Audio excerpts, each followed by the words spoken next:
The education landscape is constantly evolving. Staying ahead of the trends is essential. Welcome to EdBuzz LA County, where we explore groundbreaking initiatives, inspiring stories, and innovative practices shaping the future of learning here in Southern California.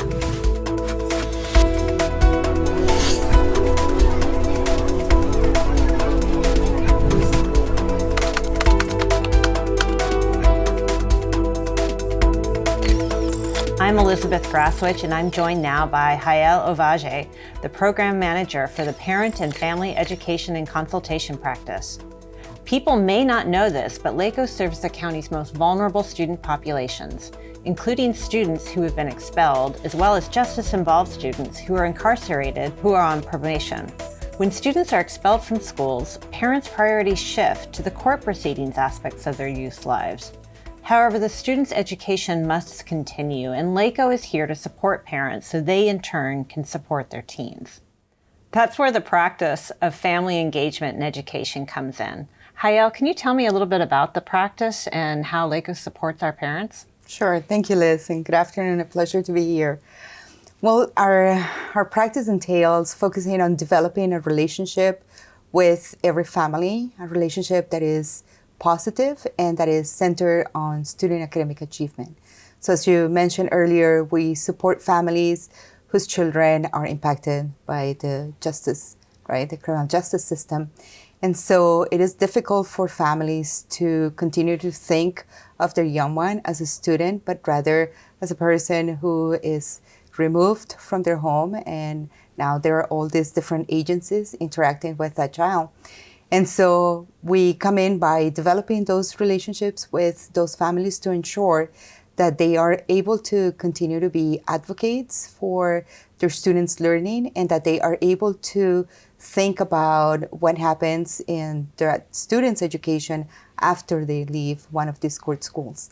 So we offer our families different opportunities for them to continue to be engaged, while also offering them supports and guidance as they need it. So what do those opportunities look like for parents? Sure. So we have families who will be with us for maybe a few weeks, days, to maybe a few months, or in some cases even a little bit more than a year. So we want to tailor our learning opportunities for families to meet those different categories of families that will be with us for different periods of time. So we offer academies, for example, and parenting classes that are typically more geared to families that will be with us a little bit longer, right? So our parenting classes are 10 sessions taught every week, 2 to 3 hours. So that requires a lot of commitment from a parent. But we also have academies. In fact, I just came downstairs from the Social and Emotional Learning Academy. We just finished session 2. Where parents have an opportunity to just explore their competencies, social and emotional learning competencies, to support their children better. Those are 4 sessions.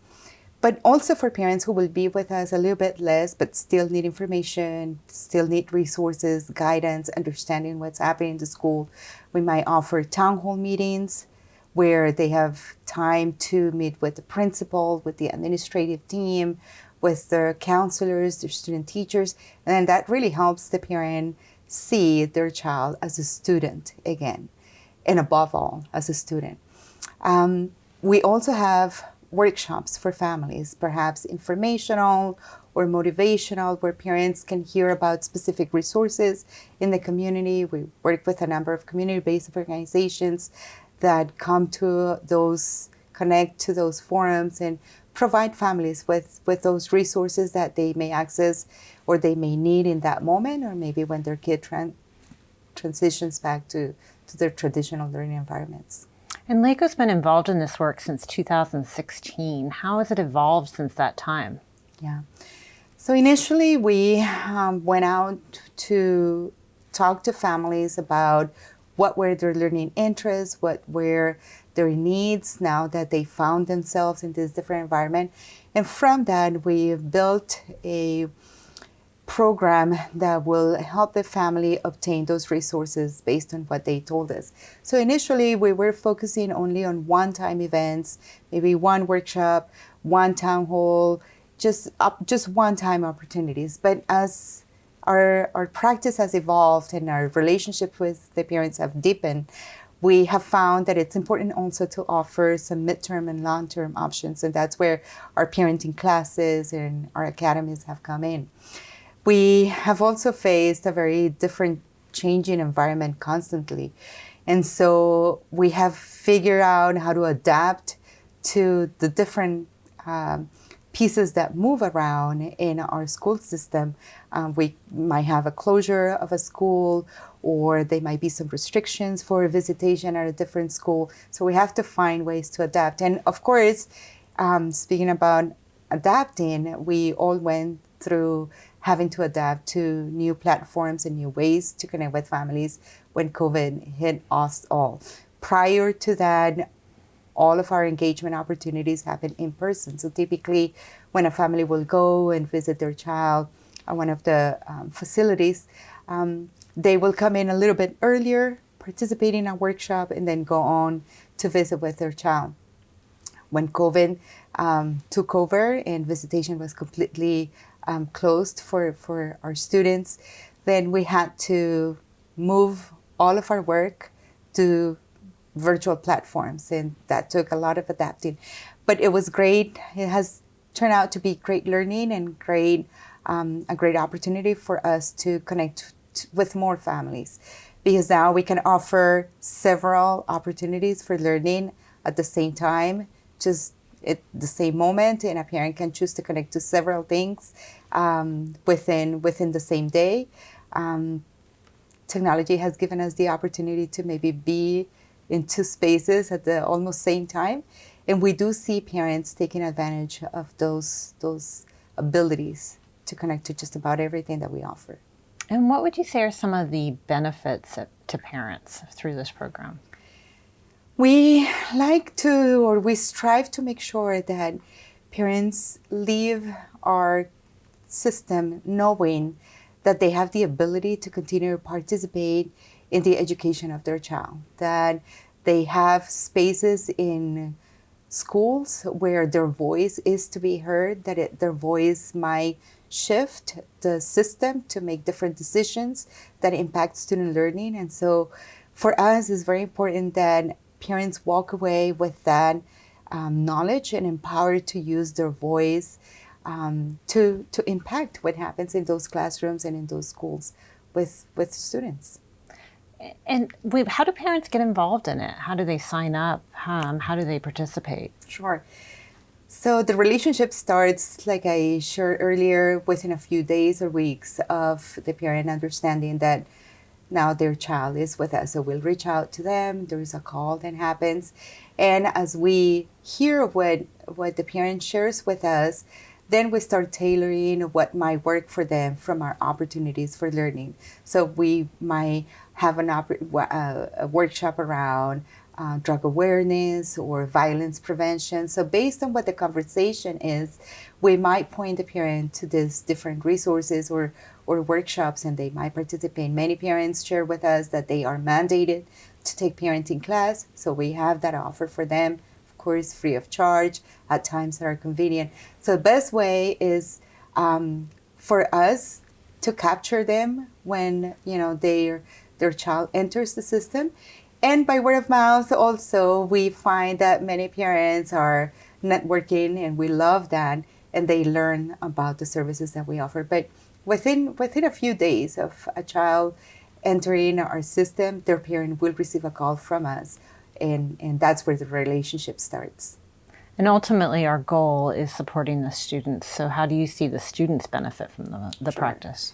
Sure, we have great stories of that parents tell us about how the learning that they have taken with us in the different opportunities have impacted the relationship with their child, and also the kind of conversations that now happen with that child, removing that factor around the justice involvement and the court dates, to now thinking, okay, this is still happening, but let's focus on your learning.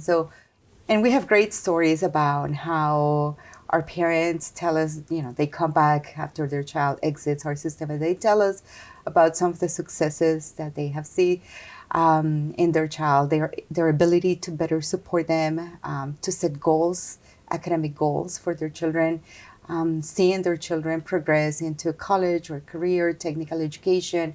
Perhaps that interest started while their student was with us, and then that parent learned to find ways to support that and to really shift the conversation and the relationship toward the future rather than this tough present that they are living. So I can think of mom at one of the facilities who participated in numerous opportunities, learning opportunities.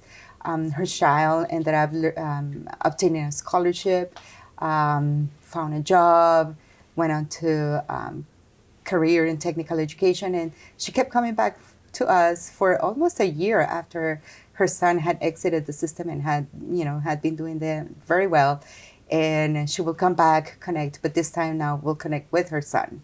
And we will see her son on camera, and he'll share with us some of his experiences. And it was just a rewarding experience, and it was wonderful for the other parents to see that there is a future after this learning environment for their kids. Well, that's one of the things that a lot of people don't maybe realize is we have so many success stories that come out of our schools, and the parents are very much a part of that process, right?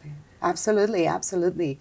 I was sharing with you earlier how we connect with parents who are really on a wide spectrum of engagement with schools. We might connect with a parent who may have never participated in any activities in the school, or to a parent who's very engaged. I will never forget it. By now, I have heard this story several times, but the first time I heard it, was very impactful.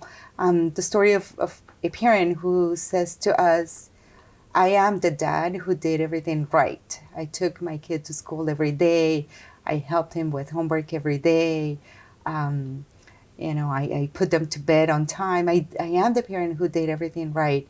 Yet I do find myself having to visit my child at a juvenile facility." So that was difficult to hear. But that brings me back to the fact that while this is a difficult experience for many parents, and they have said this, it might be what they needed in that moment to be able to keep their child safe. And that's a comment that we do hear from parents. I didn't have the ability to keep my child safe. So when they are coming back home and they are returning, the parent feels with more tools, ends up with more tools to be able to support their child, understand them, and again, think about their student as someone who will have a future that will go past this moment. And ultimately, while we're serving some of our most vulnerable youth, justice-involved youth, really these practices can be used by all parents, by all districts. How did you develop the program? So when we started, we had to go and find out pieces of research findings that will guarantee us that we will be able to engage families, but we had to find ways to translate that research that had been done there's a robust body of research around family engagement and participation in schools and partnering with families in traditional environments. But for alternative environments where our population is so vulnerable and we have a number of limitations, physical limitations in terms of access to parents, we found those research findings and then we worked to translate that for our alternative education environment. And so based off those principles that are very focused around developing relationships, intentionally doing so, relationships that are positive, that are centered on student academic achievement. A note that I am just thinking about right now, the research tells us that most families get contacted by schools only when there is a problem. And for our families, that was of particular prevalence. I don't think that we have ever run into a parent that doesn't tell us so. This is the first time that I am participating in something positive for my son. Just recently, we had an opportunity to bring parents to the Road to Success Academy exhibition at one of our camps. This is a moment in which student ambassadors take ownership of their learning and talk about it to parents, to staff. We had parents going, and mom shared that this is the first time that I have the ability to participate in a school function in which my child is being honored, or in which we're highlighting his learning. So translating that research meant finding a way to develop relationships with families that had those components intentionally, relationships that are positive, that are centered around student learning. And that's a piece that we're very proud of, because we're able to call our families to highlight the good things of their youth. Even though they're just as impacted youth, we're able to highlight what they are doing well in the classroom. So based off of that research, then we did, of course, needs assessments with parents, asking families, what are some of your interests, your guidance? And we learned that we needed to provide families something that will meet their interests, that will support their learning, but will also guide them as they were now navigating several systems impacting their youth. And the most important thing for us is developing that connection with families that will carry them with us, with the time that they are with us, and then past the time, like I shared, they keep coming back for more. They want to be part of every session that we offer. That's beautiful. And one of the things that's so neat about our program is that there's so many lessons that can be learned, because what we do can be translated to districts, and districts can learn from us. So what are some of the things that districts could learn from our practice with our parent population? Sure.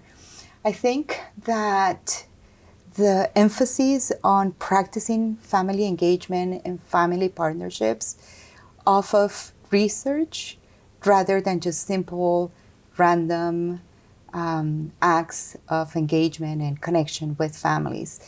And traditional schools, they are so big.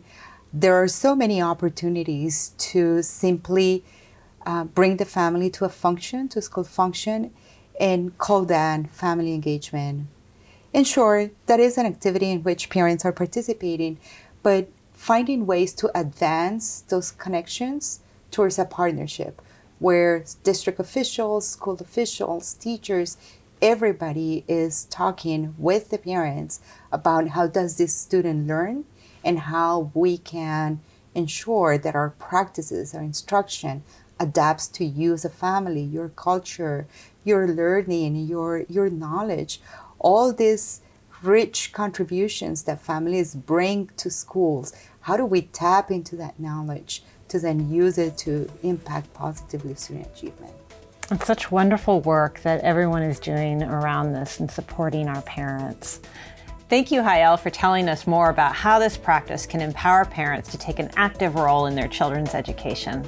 For more information on the parent and family education and consultation practice, visit our website, lacoe.edu, or follow us on Instagram at @LACOE_PFECP.